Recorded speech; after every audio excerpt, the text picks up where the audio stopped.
Hey guys, welcome back. I am trying desperately to moisturize my crusty hands. So today I have kind of like an unboxing, even though the plants are unsheathed and unboxed.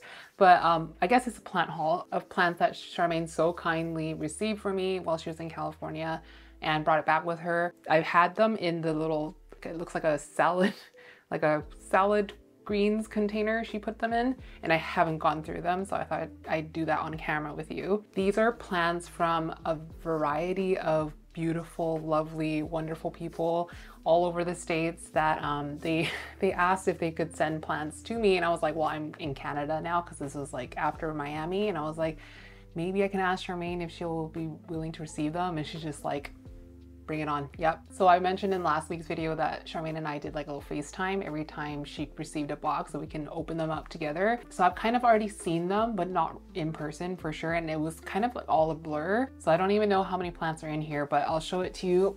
It's like a little Tetris situation.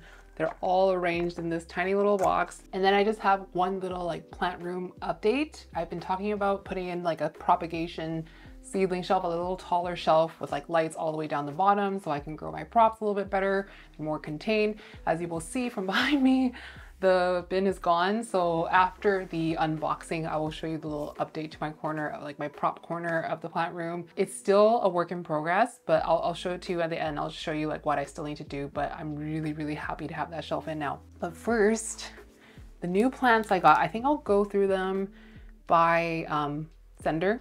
Oh my goodness, these are so freaking cute. Spoiler alert, they are all Antherium except for one. So I'm gonna do the non-Antherium first because I'm so excited to have this because it is a wishlist plant of mine. So this one came from Saily at Planty Jungle. I will put her handle right here. So if you watched my part 1 of the IAS vlogs, I met her at Perfect Toys Nursery and I was looking at her variegated Alocasia nobilis. She had mentioned that she'd seen my video. I don't remember which one it must have been because I've featured this plant a few times, but my Hupersia that I got from Woohoo, and then she then started getting really into Hupersia and she imported a whole bunch and she decided to send me one. And this was the one I just recently mentioned that was on my wish list. That was like the next Hupersia I wanted to get. This is a Hupersia squarosa, and this is like the bristle bottle brushy, like really soft but kind of wild growing. Like it looks like a little tail that I mentioned that Jing had recently gotten, and I saw it in person. I was feeling it and I was like, oh my gosh, I really, really want one. And she sent me one. It was so nice. This one actually was bigger when she sent it to me. It had this like really long vine, maybe another vine. No, there was one long vine. It came out from here. And Charmaine was worried that it might be like broken in transit when she was trying to pack everything up. So I was like, just chop it off, like keep it for yourself, take 2 cuttings. I think she just took the really long one and cut it into multiple pieces because I think it had branched. So this is still packed in Saily's packaging. I think it's in soil. She said it was in soil and it's just like wrapped up like this so it wouldn't like fall everywhere when she was driving out from California. It still feels quite nice and heavy, and like the tips of them, you can see they're growing. There's another growth point down here at the bottom. So I'm pretty sure it has enough moisture. I just need to unpot it and maybe get it into like a taller pot. I kind of want to pot it the same way I potted my Hupersia carinata. It's in a square pot in tree fern soil that's like at the bottom, and I sit it in a glass vessel and I keep a little bit of a reservoir in there. Not all the time, but when I water it, I let it like fill the reservoir. And that one seems to really like that setup. So I think I'm going to do the same thing with this one. But Saily, thank you so much for this. Like she just said, from one Hupersia lover to the other, she just wanted to share this with me, and I'm so glad that Charmaine was able to take a cutting. I've heard that they are quite slow to root. If you have prop Hupersia by cutting, let me know how it's going for you, how long it took you to see new roots or new growth. I personally won't be cutting this anytime soon, but just for Charmaine's information, how long she can expect to see new growth on that thing. So anyway, Saily sells on Palm Street. She also, you'll see her join in on the Homebody live sometimes. I've seen her at the Silver Chrome lives. So if you see her, make sure you say hi, follow her on Palm Street. She goes live. I don't know how often. Since I came back, she has gone live a couple times, but I don't know if she has like a specific schedule, but I'll definitely link her Instagram and her seller profile in the description. And thank you, Saily, so much. I'm so excited to get this potted up, and it's going to grow in my Millsville cabinet, same place as my other Hupersia. And I'm so excited to finally grow my Hupersia collection because these things are so freaking fun and they don't grow crazy fast. Lately, I've been really appreciating the plants that grow slowly. size up slowly, things that stay a little bit more compact. And I'm pretty sure like this one will kind of branch a little bit and grow upwards and downwards in different directions, but it won't grow crazy fast. And I do super appreciate that about Huperzia. At least Huperzia that grow in my conditions. Since it's not like a crazy huge plant haul, I mean, for me, it's kind of a crap load of plants to be receiving, but I probably will have time to unpot these and like repot these on camera with you. The next little group of plants comes from the Homebody. So I also talked to the Homebody a lot during my IS vlogs. I've talked about them in the past, about their lives that they do at the Silver Chrome Gardens. If you watched my IS vlogs, they would have been featured in part 1, where I just spent a lot of time in their booth, because looking back at IS, or even during the time, I felt so serene at their booth. The way that they had their booth set up, it was like very white. It had a rug. It looked kind of like homey. And I don't know what it was about that booth. It's like you went into this like little alcove. It's like very similar to other booths. I don't know if it's the size, the rug, the like kind of home decor touches she put in there.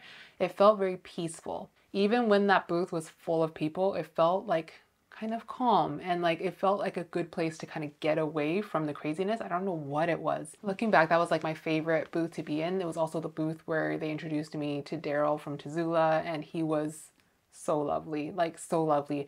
I was kind of recording still. I was holding my camera because I was like filming while they introduced me, and I didn't turn off recording, and then we were talking and stuff. He was just like really friendly, and he just started giving me information on like orchids and like the way he grows anthuriums, and he was like just a very lovely person. And that was one of like my favorite conversations to have at IS. Anyway, I just look back on that booth and my time in that booth with really fond memories, and just made me fall in love with the Homebody even more.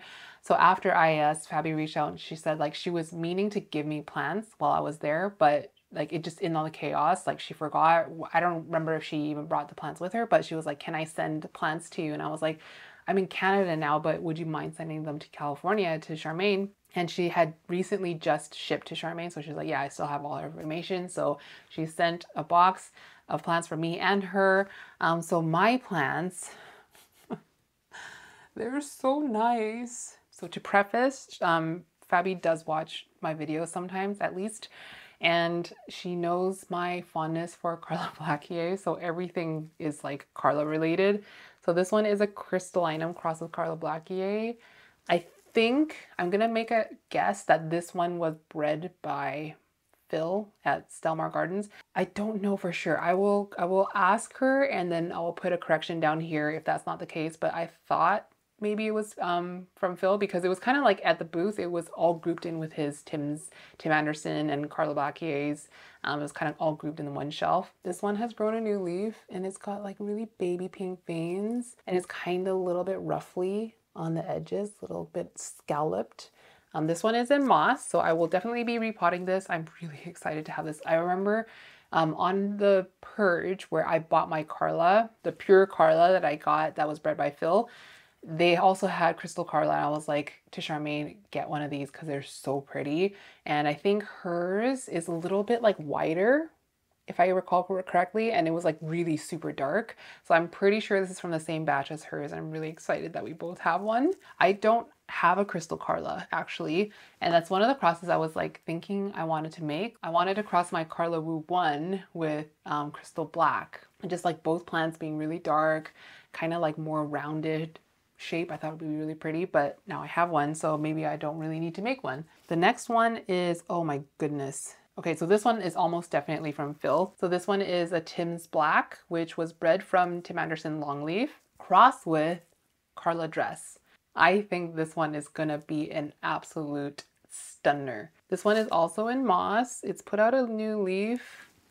It looks actually very similar to the Crystal Carla, just more bumpy at this stage, but I'm really excited to grow it out and see what it looks like, because Carla Dress, like things that I see crossed with Carla Dress always have the most beautiful, like minimal, but very defined, but thin venation. Also, Tim's Black is a really, really dark plant. I'll put in a photo here if possible. Carla Blackier, also really black. Dressleri, usually quite dark. So I'm very excited to see how this one turns out. It's not super dark right now. I'm going to try to give this like lower light conditions to bring out the darkness, because I feel like maybe that's what it wants. And then the last one is a cross that she says that nobody like they haven't released this one yet. This is Anthurium Portier crossed with Carla Blackie. So this is a Homebody cross. Like they've done this themselves. There was 2 in the box and Charmaine kept like the smaller one for herself. I don't know why. She said she needs the space, but they're like so tiny. This one I'm very excited to have. I don't have a lot of Portier hybrids, and Portier Carla was always one that I thought would be really pretty, but I don't come across sales of these that often. So it was very unexpected that she would offer this to us. And you can kind of see, this is the newest leaf. It's so tiny, but the veins are already coming out. Do you see that? Side note, I know like potting seedlings like this is so annoying, but I actually find it very enjoyable. Like I like to have like a whole lineup of them and just like have a podcast in my ears and then like pot them up one by one. I find it really soothing to work with something so tiny and then just have this like long army of little seedlings. So those are my 3 from Fabi and Ryan. Thank you, Fabi, if you're watching this. If you guys aren't following them on Palm Street yet, please follow them on Palm Street. They're so lovely. Their lives are really fun because like Fabi and Ryan are just so like lighthearted all the time, and it's like not like they never are pressuring anyone to buy anything. Like, you know how some sellers are just like kind of aggressive, but they like, I don't think aggressiveness runs in their body. Like they aren't capable of being aggressive. It's just very like calm, fun, lighthearted, and they have beautiful plants, and they do lives every now and then from Silver Chrome. Otherwise they do it at home, or I assume it's their home. And they're just really lovely people, and they go live every Monday and Friday on Palm Street. And like, yeah, they're just wonderful. I'm so glad that I came across them this year and I've gotten the opportunity to know them, and I'm really excited to go back to IAS and actually like hang out more with Fabi and Ryan, because they're just great. 2 more people to go through. I'm gonna leave one to the last because if you have watched Charmaine's video, which would have gone up yesterday, you might have seen some of these already. So this next one you wouldn't have seen. This one, this one is from Owen. Sweet, sweet Owen. So I've talked about Owen a whole bunch of times. I've gotten plants from him before. Okay, so there's a small story behind this. So if you follow Owen on Instagram, if you're on Anthurium Addicts, you might already have seen that Owen has recently like harvested seeds off his Wenlingeri Anton Valley, also known as his Wenlingeri takeover. So he's been selling seeds everywhere. He's like been sharing his Wenlingeri. His Anton Valley is honestly so pretty. Pop a photo right here. When I sent plants to him, I had sent a prop of my Wenlingeri to him, and he said it's like most resembles his Anton Valley. So it's like really thick, waxy. I think maybe my Wenlingeri is like a little bit wider in the leaf than his Anton Valley is a little bit more slender. So anyway, obviously I wanted to buy seeds from him. So I reached out. My friend Kayla, who moderates our Discord, also wanted seeds. So he had sent seeds to Paulina, Mohoo Tropicals, to bring to IAS, because me and Kayla were both going to be at IAS, but then someone freaking stole the box off of Paulina's porch. I know that porch pirates exist. I just never have been a victim of one, and how violating for Paulina. And I was just more mad because whoever stole that box would have opened it and been like, what the heck? Like, what are these? And just like thrown them away, which is so annoying. So I have here my seeds and Kayla's seeds, which I'm gonna ship hers to her. I think there's one, oh my goodness. Now that I see the seeds, I knew when Lingrai seeds were small. I didn't picture this small. Holy crap, they're smaller than like chia seeds. So there's 1, 2, 3, 4 in here. One of them has kind of toppled over, but if you can see these tiny little sprouts, am I gonna be able to show you the seed itself? Maybe on this one. I'm being so gentle right now. Okay, can you see?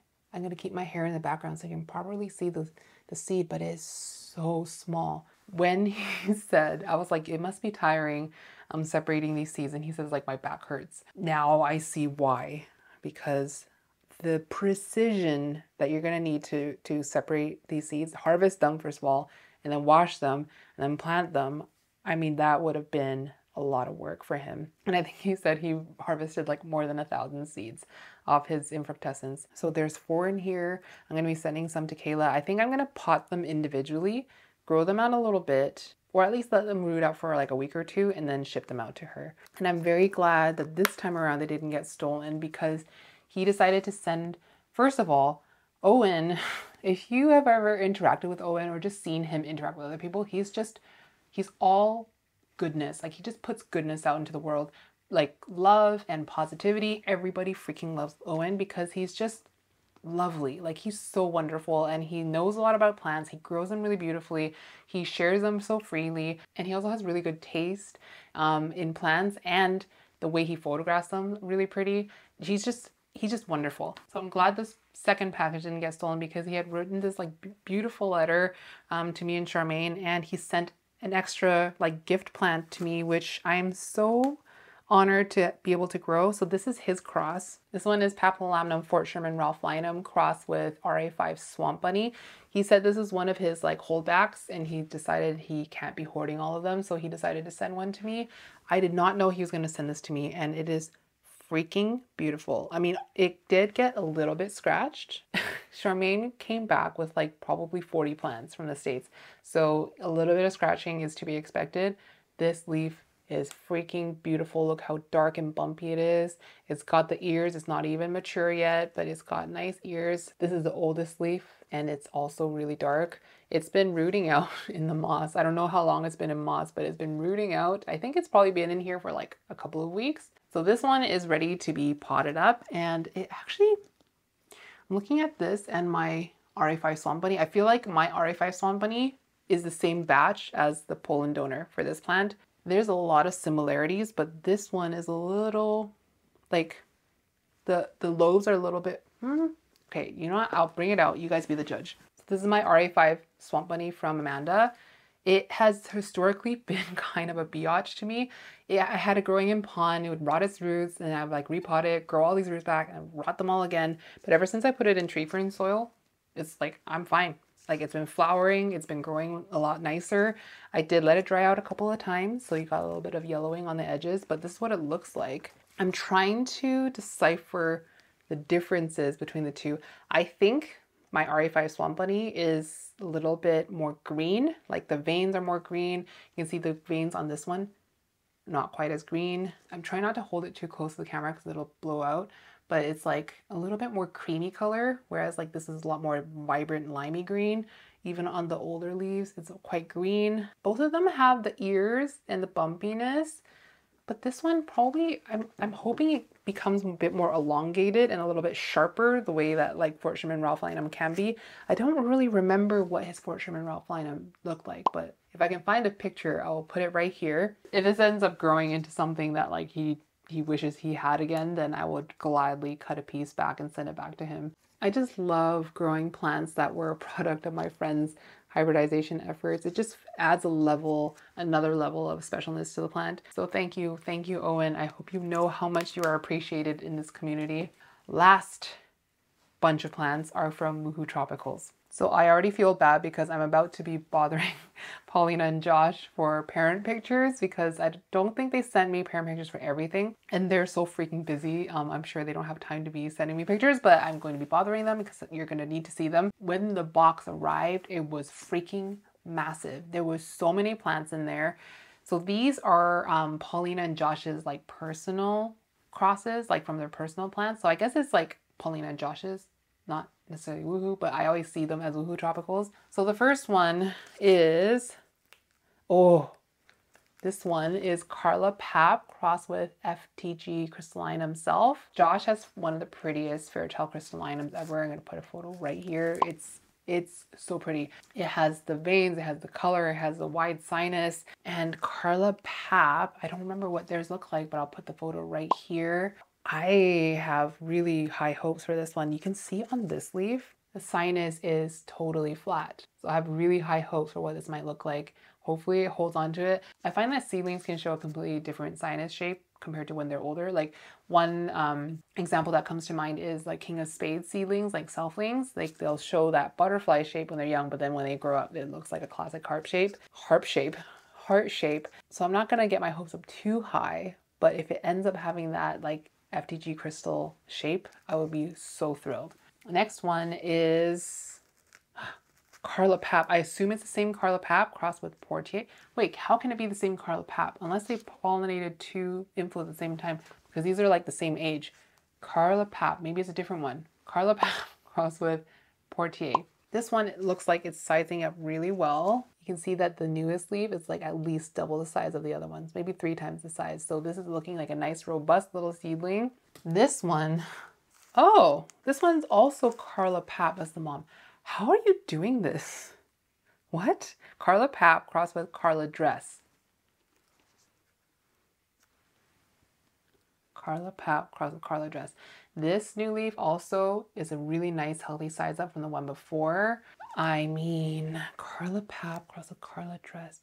It's gonna be like 50% Carla and then 25% Pap, 25% Dress. Dark Carla veins. I don't really know what to expect.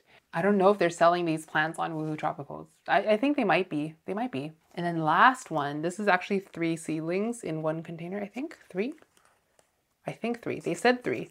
But Charmaine didn't have time to separate these to give to me, so she just gave me the whole box. I'm going to separate them into 3 separate pots. And then one is for me, one is for Charmaine, one is for Jing. So this is 2 different papillolamnums crossed together. So I guess it's like a straight up pure pap. He did send me a photo of these parents. Let me just refresh my memory again. I don't know if you guys can hear me, but my stomach is rumbling. I'm so freaking hungry.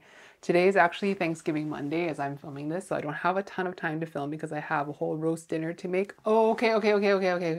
The Carla Pap, Carla Dress, and the Carla Pap Port are Paulina's crosses. And then the Carla Pap FDG Crystallinum are Josh's crosses. Wow. The Carla Pap is so pretty. Oh. Okay, so the pap is like one of Josh's personal paps that's like really like loby. Like it has like it looks like devil's horns. And then the Poland parent is Voldemort. So I am expecting really long, really tall lobes, super bumpy, dimply, all across the leaf blade, super dark. Oh my gosh, I'm so excited. Side note, side story. Me and Jing had brought down some plants for, well, mainly Jing. Jing brought down some Hoyas for Paulina and Josh, and I wanted to add some seeds to it. So we added Dark Phoenix cross with King of Spades seeds, and in transit, I think we brought 4 seeds. All of them rotted, like all the seeds are rotten. So I'm really annoyed by that. I feel like we have some viable seeds from that cross. I haven't seen them yet, like they're all with Jing, but I'm gonna try to send them some seeds of that as well for like, they were like, these are plants as a thank you. I'm like, thank you for what? What the hell did I do? So I really want to send them seeds back, and it's just gonna be this constant like, thank you, no thank you, no thank you, no thank you, back and forth, and I really don't mind.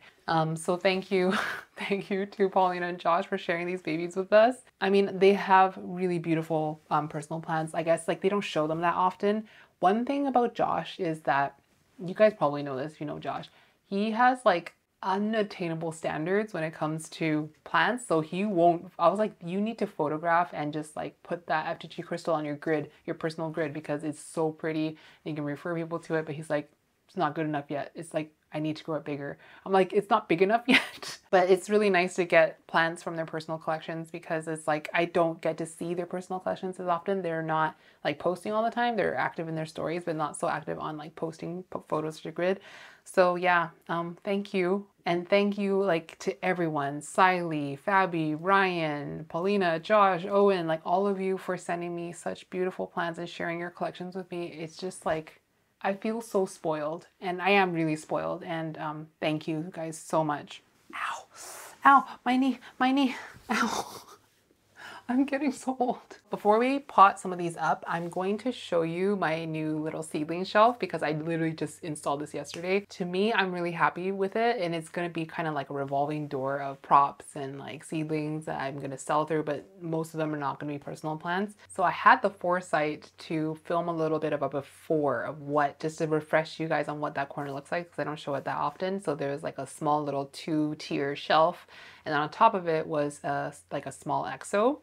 The exo is kind of a holding area, kind of like a quarantine, like plants that maybe aren't doing that well go in there that maybe need lower light, plants that might be sold, or plants that I just don't have space for. It's kind of like a high humidity holding area. And then below it, those two tiers of the shelf are like props that most of them are for sale or growing for sale, and then some of them personal. But it just wasn't enough levels to grow like all these seedlings, and I've got a bunch of seed batches coming in. So I decided to get another one of my on my shelf that I already own. It's for my substrates. I have all my bins of substrates in there. I have like pots and cups and stuff. It's all my supplies are in one shelf. So I've been enjoying that shelf, and it fits perfectly in that spot. So I'm going to show you what that corner looks like now. So just so you can get your bearings, this is the tent, and then to the left of it now is this shelf. Here's a propagation dome, another more propagations. And down here I have some of my seedlings, and more are going to be coming in the future. I only did this like kind of quickly yesterday, so I'm still going to be organizing. These are Begonia Liberzii props that need new leaves and more roots before I sell any. This is one plant that's for sale in our next live sale, and these are all stem cuttings of my Dark Phoenix because I chopped my Dark Phoenix into pieces. My Dark Phoenix is now a one-leaf plant, and I'm so happy about it because the plant needed a repot. It was starting to size down and it was looking really sad, and I had tried to pollinate it. It wouldn't take, so I'm like, you just need a fresh start. So I cut it into a whole bunch of pieces. I made more Antherium cuttings this week as well. Some of these will be for sale very soon. I think next week, or in a couple days actually, when this video goes up, we'll be having another live sale over on Jing's Instagram account. And so now the only thing I need to do is up here, I need to light this area. So I only have two plants here right now. My main Pallidiflorum, the regular one, not the narrow one. And then this Warocqueanum that I've been trying to rehab but not doing a very good job of it because I'm not giving it any light. I need to figure out a way to light this. So I haven't decided what light to use even.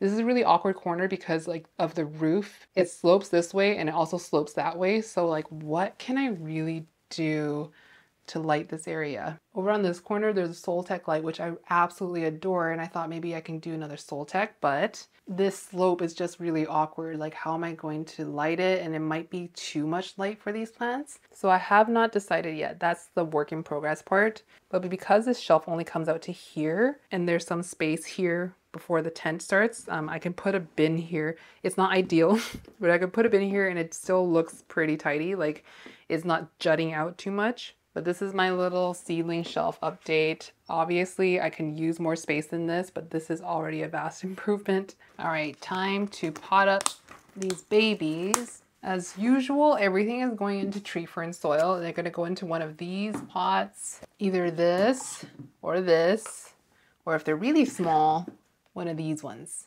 I just got these from Charmaine. I don't know where she got them from. They're from Amazon, but I'll try to link these in the description. I think everything, with the exception of maybe the seedlings, will get a leca layer at the bottom. Let's start with the Huperzia. This one I'm the most worried about because with Antherium, it's kind of like I know what I'm doing. But with Huperzia, I'm still like, I feel a bit more nervous about them, and I feel like they might be more temperamental. This is so freaking secure. Have you guys ever opened plant mail where like they didn't secure the substrate and it's just like fallen everywhere inside the box? It is awful because not only is it messy, but the plant now has no moisture around the roots. It's happened to me a couple of times, and it's like always been a pain because like the roots are dead and then the plant looks like super dried out. I'm definitely saving this polyfill for when we pack plants in a couple weeks. So I'm gonna do kind of the same thing as my other Huperzia, where I kind of potted it a little bit close to the edge of the pot and then like angled it a bit so that it would more readily trail out of the pot. Or should I do it like this? Is this worse? Because it's kind of like going horizontal, but as it grows, it will weigh itself down. I think I'm gonna do it like this. I'm gonna mix in some of my tree fern soil as well, just to encourage those roots, because it worked for me the first time. So I'm thinking that was a good substrate for this. Some people have been asking me for an update on my new kind of iteration of tree fern soil, where I switched from the ProMix HP mycorrhizae mix, which I have been using for years and I find it quite good, but I was trying to kind of limit my peat consumption a little bit, so I decided to use sea soil, which is a composted wood forest debris kind of thing, and it's mixed with like fish. And so far I don't, because my original tree fern soil with the HP mix and like mixed with like perlite, bark, worm castings and tree fern fiber, because that worked so well for me, I haven't noticed a big difference. But it's only been, I want to say like maybe a month and a half or something like that. So in that time, I didn't repot a whole ton of plants. So it's not bad, but I don't know if it's performing much different. I'm gonna have to see how it performs like over a long period of time. There's so many factors to consider because I am still feeding the same. Roots seem to be growing the same, but I was getting really good results with the original mix. So I don't really have much to say, but it's definitely not a step down is all I can say. The only thing I will say is that like it really makes my fingers super dirty, and I like to pot with my hands. I know a lot of people like to use gloves or like not touch the substrate. I personally enjoy that part. I feel like at one with my plant. So it does make it a lot dirtier, my fingers. And I've been finding the need to have like a nail brush afterwards to clean my hands. But anyway, that one's all done. I'm gonna put it into a glass vessel. I will, like these square ones. I'll just show you. I get these from Dollarama and they're perfect for these square pots, and I'll put this in my Mills bowl. Everything's gonna get some great white at the end. Next I'll do the Tim's Black Carla dress. Oh, actually it's not in moss. It's just a moss top dressing. It's in soil. This one can definitely fit into the medium square pot.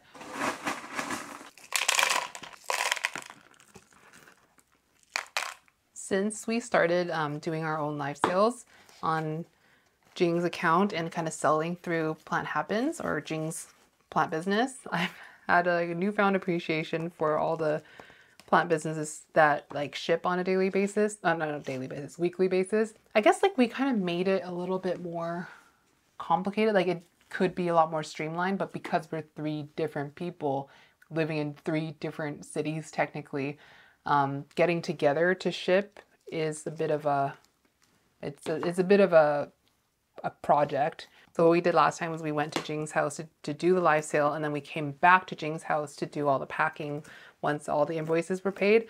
But then like sitting in traffic and stuff, it was like a little bit, it was a little bit hectic, and the packing itself, it wasn't nearly as bad as I thought it would be, but thinking of doing it every week and what these sellers are doing every week, it's a lot. And the amount of care that some sellers put into their packaging always, it's definitely to be commended. And also packing materials are very expensive. If you're like one of those people that get a lot of plant packages and you have all these like polyfill or like paper or whatever that you have no use for, but you don't really want to throw away, and you know a plant seller, just pack it up and just give it to them. I'm sure they will appreciate it. This one is done, all potted up. I think I filled all the gaps. Yep. And this one is the Crystal Carla. I put up an Instagram story asking, so basically I've kind of scheduled out all of my videos from now until New Year's, not accounting for extra videos. Like every Christmas since I started YouTube, I've done not Vlogmas, but I've done an extra upload that week. I don't know if I'm gonna be able to do it this year because like I'm gonna be away and I'm coming back right before Christmas, and it might not be feasible for me to make extra content. But I posted a thing on Instagram asking if anyone had specific ideas or requests for videos. I got a lot of responses from that, and a lot of them, thankfully, were things that already were in the calendar, which means that I was planning for videos that were already wanted by at least some people. But if you have any specific ideas for things I can be making prior to, I guess, New Year's, let me know. I'm definitely far overdue for like a plant room tour. A lot of people want to see like my non-plant room plants, which wasn't in the queue. I would love to do a plant tour of my living room plants, but my living room is so dark that the video ends up looking really like unappealing, like just dark. So I'll have to think about how I'm gonna pull that one off. So no promises on that one. It's not something you would super notice if you were like physically in my living room, but once it's on camera, like what it appears on screen looks really, really dark. I will be doing maybe by the time this video goes up, I might have already posted this on Instagram, calling for submissions for another episode of like analyzing your problematic plants. Originally, when I did the first one, was like analyze your problematic plants, period. But all of the submissions for me were anthuriums, so it kind of turned into like analyze your problematic anthurium, or like help my plant, help my anthurium. That one is also in the works. Every time, literally every time, no matter if the question had nothing to do with anthurium care, anthurium advice, I always get responses like, what should I do for this anthurium? I'm having these issues, like, can you take a look? So I figured I'm overdue for another episode of that. There was a lot of anthurium seedling questions, so that was already in the list, like anthurium seedling care. A lot of people are getting seedlings, but now I feel like we're at the stage where a lot of people are now breeding their own anthurium, and they want to kind of optimize or like figure out how to grow them as quick as possible. That was quick. This one's done. I'm just doing like the bigger ones first. So this one is the Owen Papy. It feels a little bit crazy to be already planning around Christmas, but if I don't do it now, I'm going to be scrambling so hard at the end. And it's like, I feel like I'm in a good position to be able to film a little bit ahead of schedule right now, because I feel like I've gotten into a much better rhythm than I have in previous Christmas times when I was working full-time and stuff. I do plan on taking on more work prior to Christmas, but I think I still have time to manage like bulking up on videos for when I leave, because if I could do it when I was working full-time, then I could definitely do it now. So this is a candidate for a 5-inch pot. I just don't know where I would put a 5-inch pot, so I'm going to keep it like snug. But this is a lot of roots to be putting into that 4-inch pot. I'm okay with this growing a little bit slower, maybe not sizing up as quickly as if I put it into a really large pot, aka boat mode the plant. This is a lot of roots though. A lot of juicy, healthy roots. So this one I can see was growing in tree fern fiber prior to being shipped. And this thing has never been cut. Wow. Well, I could easily cut this down the road, but like the first candidate for me to ever give a plant to is always Charmaine. And I know for a fact she has no space for plants. Like as little space as I have, I feel like she has even less space. So I won't be cutting this anytime soon, but mental note that there is a ton of stem on this thing. I may not have left enough space. Did I? Shoot. You know what? That's okay. I think we just about cleared it. One thing I've been seeing a lot on Facebook ever since, so basically Justin Jones, Created in a Garden, posted this photo. Was it dress hybrid? I forget what it was, but it was so cute and mini, and he's saying that it was like a vigorous grower, as in like it grows quickly, it grows healthy leaves. My stupid Ring camera, it wasn't looking like stunted or anything, but it's really like compact and really small. And then now it has sparked this whole thing where everyone's like looking for mini anthurium. I have to say, the thought of mini anthurium that is not a runt is very enticing. Imagine you made a really pretty dark, like everything that people love about anthurium, but it doesn't really size up that much. The petioles are nice and short and the leaves stay quite small. It sizes up a little bit, but it doesn't get like super massive. Imagine you take that and then you tissue cultured it. That would be a very interesting prospect. I think because like so many of us grow aroids almost exclusively, not exclusively, but the vast majority of our collection are aroids, we kind of become desensitized to these really massive leaf size jumps. And like, I think I for sure have like forgotten that that's not how a lot of plants behave. And I feel like that's part of the reason why so many collections or collectors get stressed. It's because they're growing aroids or like Hoya, that vine everywhere. But I feel like mainly aroids because the leaf takes up so much real estate. And it's like when it's such a large, massive, beautiful leaf that it took you a long time to get to that maturity level, and it's showing traits that look different to when it was juvenile. It feels like you've accomplished something. So you can't just like cut that leaf off just because it's taking up a lot of space. But at the same time, it's like it can get out of hand when like all your plants are doing that, because most of your collection is aroids. Okay, so this is, oh, I remember Paulina talking about their mix. So this is, I believe, the Pro Mix High Porosity Micro Mix that I talked about before, mixed with Orchiata. But the perlite in it is what is like already in the Pro Mix mix, which if you never use that mix, it already comes with a lot of fine perlite. It's like a really fluffy mix. So I'm gonna reuse that and mix it with my soil. Actually, I'm not gonna bother with the leca layer because the leca layer can be kind of annoying to separate out. And when it comes to seedlings, when you're potting it often, because seedlings tend to grow pretty quickly, I'm just kind of like mixing it in here, then it can be annoying to have a leca layer to separate out all the time. Yeah, so this is proper boat mode for a seedling. Like look at the size of the seedling versus the size of the pot. And this one already was sizing up, so this should make it size up a lot quicker. Oh yeah, but going back to like video requests, based on any of the videos I just mentioned, if you have specific things like you would like covered, like let's say you want something very specific for the seedling video, let me know in the comments. If you DM me, I might not see it. I'm going to be totally honest. My DM, my inbox is a freaking mess. I haven't been keeping up with like clearing it out and answering people for a really long time. I've just been so busy and yeah, it's just kind of a mess, which is why I've been putting off the help my plant video for so long, because it requires me to be in my DMs and like downloading all the pictures, and like there's like a conversation that happens a little bit if I need to clarify anything or get any further information on how the plant's growing. So this one had a little emergent leaf, which I didn't break, so it should in theory still grow okay. We only have 4 more to go. Carla Pap Port. Again, I'm blending her mix with my mix. Honestly, putting orchiata in your soil mix is so bougie. Orchiata, maybe orchiata is like more expensive here in Canada, but it's like I would never put orchiata in my soil mix just because I felt like it would get lost in it.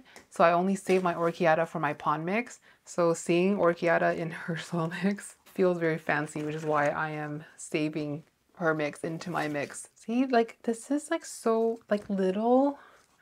Like, it's so much fun to pot seedlings up, provided they're not like one, like I wouldn't have enjoyed potting up Wenley's, like the size that Owen sent. That I can see being annoying. But this is just so cute and so tiny and so easy. So then imagine you're in your plant room or wherever you do your plant activities. You've got earbuds in, you're listening to your favorite podcast, the grow lights are on, it's nice and cozy. Oh, what a life. What a life. One podcast I've been listening to it for a little while, but I haven't been like, I kind of forgot about it to be honest, but it's Off Menu with James Acaster and Ed Gamble, another British podcast. So they're already like comedians that I find really funny, and I only knew of them through Taskmaster, but they have a podcast where oftentimes it's live in front of a live audience. I think these days it's been going on for a while. They're big, like they're interviewing big stars. But the premise of the show is like in your dream restaurant, like what is the menu? So they go through like everything, like what water are you drinking? Like what are they pouring for you as you sit down at the table? And what's your first course? What's your main course? What's your dessert? And it's an opportunity for people to talk about like their favorite foods. Like it's often kind of sentimental stuff, or like I had this one thing on holiday I really liked and stuff. So that's been a really fun podcast to listen to if you want something like really lighthearted. I feel like they do have it in video.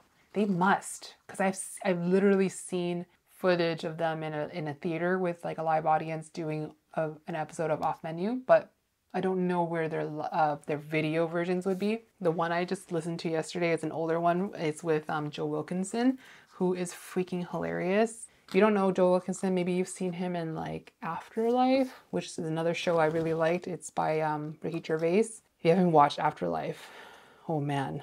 It's funny, but there's parts of it that's like gut-wrenchingly sad. So it's like, it's a bit of everything. It's like I really like that show. I probably should watch it again, but every time I watch it, I cry. But I laugh too. If you're a Joe Wilkinson fan and you haven't listened to that episode, give it a go. But that's like a really like a comedic podcast I've been enjoying. And then like giving myself a little break from the true crime is I've been listening to more of like Stephanie Sue's normal, like I guess there's crime involved, but it's not as like grotesque as like most true crime is. So she does these more kind of salacious stories and she talks about them on her YouTube channel, but then she started a new one on on, I guess I'm listening to it on Spotify, but Ramble or whatever. It's called Moral of the Story, and it's like the less violent stuff. If you want to listen to true crime, but you maybe want to give yourself a break from the gore and like this, like the kind of saddening parts of true crime, this one's a little bit easier to listen to sometimes. Because I've mentioned before, like I like to listen to podcasts when I get ready, or like that's when I watch my YouTube is when I'm getting ready and doing my makeup and stuff. And I had to like stop listening to true crime when I was getting ready before filming, because true crime would make me feel like really weighed down and like just like in a very like negative headspace. So I realized it wasn't really good for me then. I still listen to it, but I try not to listen to it as much. But what I like about Stephanie Sue is that she covers a lot of like Asian stuff. So like Korean stories, Chinese stories, Taiwanese stories, some Japanese stories that I've seen. I don't know if I've seen that many from other Asian countries, but those are like, she covers more of like East Asian stories. I find that this doesn't get covered in English so much, and like some crazy stuff happens in Asia. So I appreciate listening to that. Okay, last one. I need to separate this into 3 pots. I had these like tiny little square pots pulled and I didn't even use them. Maybe I'll use them for these ones. Well, this one's in a tree fern mix. Tree fern soily mix. 1, 2, 4. There's 4 in here. Wasn't it supposed to be 3? What the heck? Wait, there's literally 4. There's a seed attached to this one, there's a seed attached to this one, a seed attached to this one, and a seed. Okay, well, they actually sent 4. See? Okay, well, since they're so teeny tiny, they're definitely going into the little square pots. Where did I put them? These ones. The width is the same, they're just a little shorter. Josh, if you're watching this and you're missing a seedling, I have it. If you want it back, let me know. So since there's like orchiata in this, I'm gonna just stick it at the bottom. So it's like a nice little drainy bottom. So every pot has a bit of Josh's mix. I think I've gotten past the point of hunger to the point of kind of being not hungry, but I'm like verging, like I'm getting close to hangry. So I was planning to pot up those Wenli seeds. Like I was gonna just basically do a smaller pot, like something like this size, fill it with tree fern and just place 1 seed per pot. That's what I'll be doing. I'm just not gonna be doing it in this video because I feel the crankies coming. I just have to be like really strategic, because like before you have a roast dinner, it's gonna be so much food, right?